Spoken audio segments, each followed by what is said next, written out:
Hey everyone, and welcome back for another deep dive.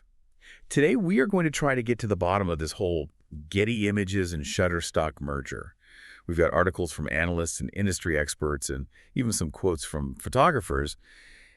I guess our mission today is to really try to figure out what this means, for the industry, and more importantly for all of us. Like, are we going to see price changes, or are we going to see fewer images to choose from? I mean, this is a huge deal, right? It's worth billions. Yeah, like $3.7 billion. I mean, just think about it. This basically creates a behemoth in the stock image world. We're talking about a company that could potentially call all the shots on pricing and licensing. Some of the articles are even saying that the US and Europe might need to look into this deal to make sure it's not creating a monopoly. Right, and that was something that I was thinking about when I was reading the articles, like, is this going to mean less choice for people? Yeah. One of the articles even said there's a real worry that this could limit options for consumers and creators. And if you think about it, for smaller image providers or independent artists, this is a huge challenge. They're now going up against a company with almost unlimited resources. It's interesting, though, because we've also got this whole AI image generation thing happening at the same time with Midjourney and DALL-E and all of those. I wonder if this merger is kind of a reaction to that. It wouldn't surprise me one bit. I mean, these AI tools are giving traditional image providers a run for their money because they're so cheap and easy to use. This merger could be a way for Getty and Shutterstock to team up and fight back, maybe invest in their own AI or come up with new ways to compete. And how about the photographers themselves, like the people creating the images? There's a quote here from photographer Philippe Waterloos. He's actually wondering if this will mean more money for photographers or less. That's the big question, isn't it? I mean, some of the articles suggest that photographers could actually benefit from this. A bigger platform could mean more exposure, more clients, and potentially more sales. But on the other hand, there are also worries about changes to payment structures. With a bigger company in charge, they might have more power to dictate terms to photographers. So it's really a mixed bag for photographers right now. A lot of uncertainty about how things will actually shake out. What else should photographers be thinking about in light of all of this?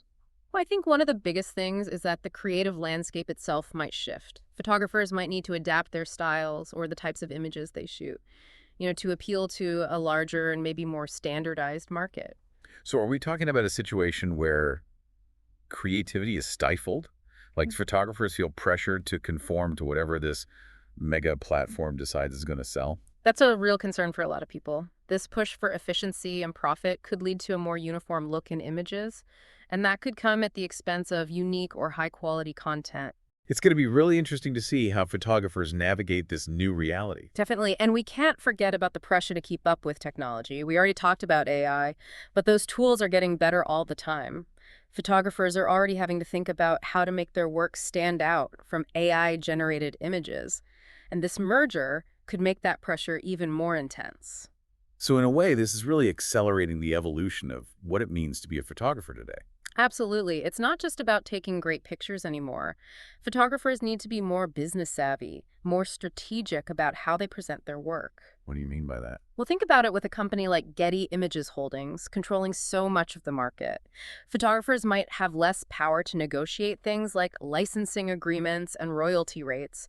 They really need to understand the fine print and be ready to advocate for themselves. It's like the business side of photography is becoming even more important than ever. Exactly. Photographers need to think like entrepreneurs. Market their work, understand trends, build a sustainable career. It's a whole new ballgame. And all of this is happening against a backdrop of economic uncertainty. Some of the articles even mentioned a possible recession. Yeah, the economy adds a whole other layer of complexity to this. A recession could impact the demand for stock images. That could put pressure on both photographers and the companies they work with. It's like a perfect storm brewing in the stock image industry. Kind of, but remember, we're still dealing with a lot of speculation here. It's possible that this merger could lead to unexpected benefits or innovations that we haven't even thought of yet.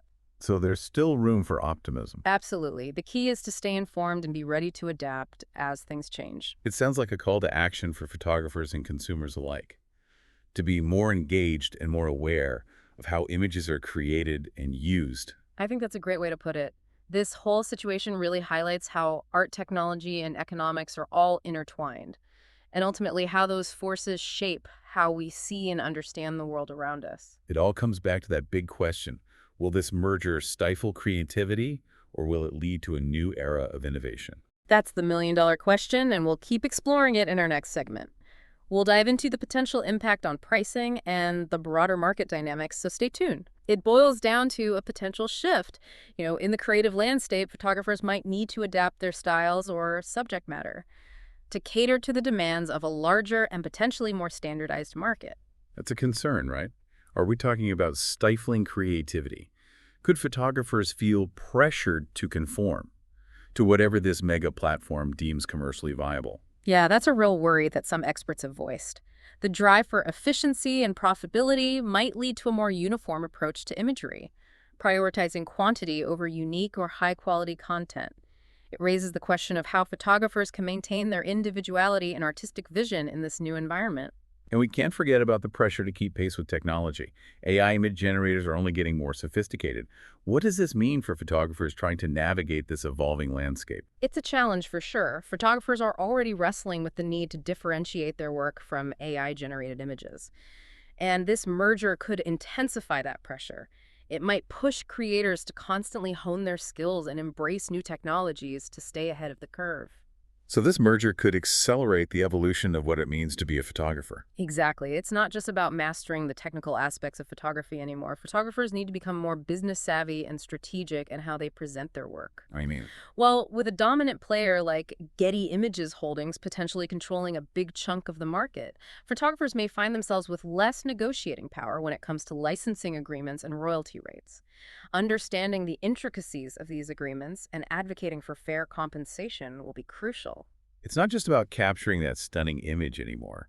It's also about navigating the business side of the industry, maybe even more so than before. Exactly. It highlights the need for photographers to kind of adopt an entrepreneurial mindset. Think strategically about marketing their work, understanding market trends, and building sustainable careers in a landscape that's constantly evolving. And all of this is unfolding against a backdrop of global economic uncertainty, with some sources hinting at a possible recession on the horizon. That's right. The economic climate adds another layer of complexity. A recession could further impact the demand for stock imagery, putting pressure on both creators and the companies they work with. It's like a convergence of multiple forces, creating a very dynamic and potentially volatile situation for the stock image industry as a whole. It's a lot to process. While these potential outcomes are important to consider, things could also unfold in unforeseen ways. Absolutely. We're dealing with a lot of speculation and projections. It's possible that this merger could lead to unexpected innovations or benefits that we haven't even envisioned yet. It's important to stay adaptable and open to new possibilities as the industry evolves. So there's still room for optimism. Definitely the key is to stay informed, to be aware of these trends, and to be prepared to adapt as the industry evolves. Flexibility and a willingness to embrace change are key in this rapidly changing landscape. It sounds like a call to action for both creators and consumers to be more engaged and more conscious of the forces shaping the images we create and consume every day. That's a great way to put it. This deep dive highlights the intersection of art technology and economics, and ultimately how these forces influence how we see and understand the world around us. It brings us back to that central question: will this merger stifle creativity, or will it spark a new era of innovation? That's the million-dollar question. We'll delve deeper into the potential impact on pricing and broader market dynamics in our final segment. All right, so we talked about competition and photographers and all this creative stuff, but what about the bottom line? What could this merger mean for prices? Will stock photos get cheaper or more expensive? Well, the sources we looked at, they paint kind of a mixed picture.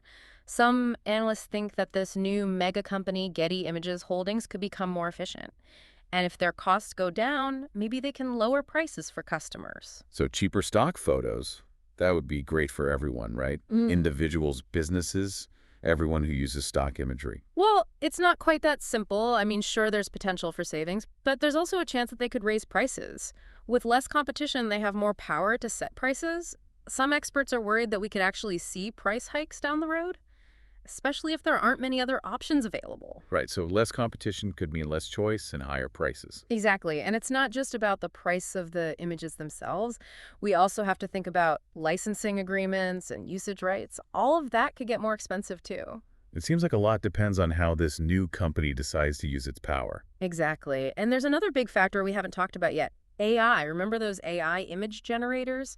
They could really shake things up when it comes to pricing. Oh, right, AI. I forgot about that for a second. We talked about how AI could affect photographers, but how could it change the price of stock photos for the average person? Well, imagine if anyone could create their own custom images using AI. Quickly, cheaply, easily. That's a real threat to companies like Getty Images Holdings. So basically, they'd have to compete with free images. Yeah, pretty much. It could force them to lower their prices just to stay in the game. This is so wild. I mean, all these different things are happening at once. It's really changing the whole stock image industry. Definitely it is. But let's bring it back to our listeners. If they're listening to this, what are the key takeaways for them? Well, first of all, be prepared for prices to change.